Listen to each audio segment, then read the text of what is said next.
Don't mind the birds in the background.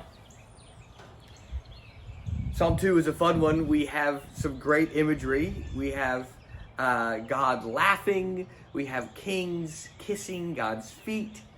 Let's jump into this and see what comes up for us. I'm going to read a couple verses throughout different parts of the psalm.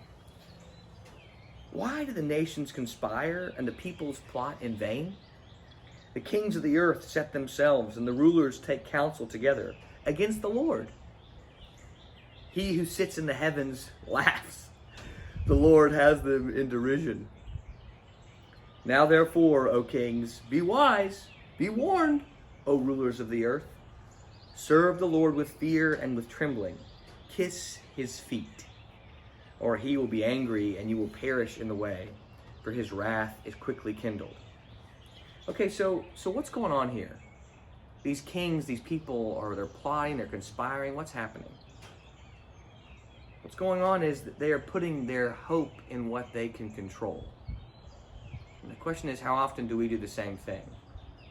How often do we put our hope in our plans and our ability to control the outcome? The last line says, happy are all who take refuge in him. Happy are all who take refuge in God. Are we taking refuge in what was supposed to happen? Or are we taking refuge in something else? Are we taking refuge in our ability to control the outcome? Or are we taking refuge in God? The good news of this passage is in verse 7. I will tell of the decree of the Lord. He said to me, you are my son. Today I have begotten you. And so happy are those who take refuge in God. What it looks like to take refuge in God is to say yes to God calling us sons and daughters. And so today, as you read this passage, I want to invite you to wonder about, praying about, listening to God about who God calls you.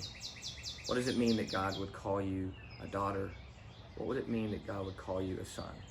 And sit in the reality of that as you are in a space that you didn't expect, as things are not going the way you controlled.